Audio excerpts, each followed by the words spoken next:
Mai ɗakin Darakta Janaral na Hukumar Jami'an Tsaro na Farin Kaya (DSS), Aisha Yusuf Bichi, ta ba da umarnin tsare ɗan takarar gwamna na jam'iyyar NNPP mai alamar kayan daɗi, wato Injiniya Abba Kabir Yusuf, inda ta hana shi hawa jirgi daga Kano zuwa Abuja.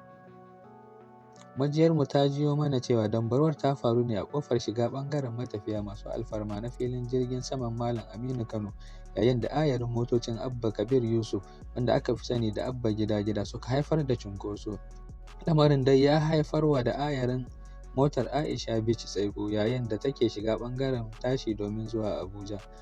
Majiyoyi sun shaida mana cewa lamarin ya fusata Aisha Yusuf matuƙa, inda dogarawanta suka riƙa duka kan mai uwa da wabi da ababen hawa saboda raina hajiya da aka yi, a cewarsu.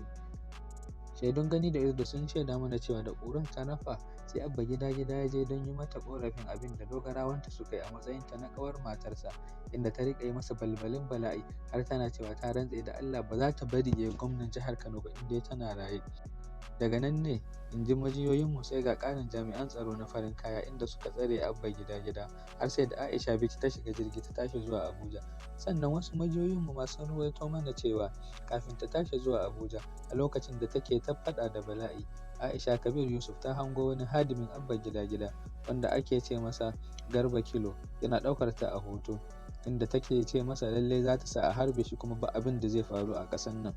Ta ci gaba da faɗa da bala'i da masifa, ta kuma rantse da Allah cewa Abba Gida-Gida ba zai shiga jirgi ɗaya da ita ba. Haka nan dai ta sa aka ci gaba da tsare Abba Gida-Gida har sai da jirgin da take ciki ya tashi ya nufi babban birnin tarayya Abuja. Shin ko menene ra'ayinku dangane da wannan abun da ya faru?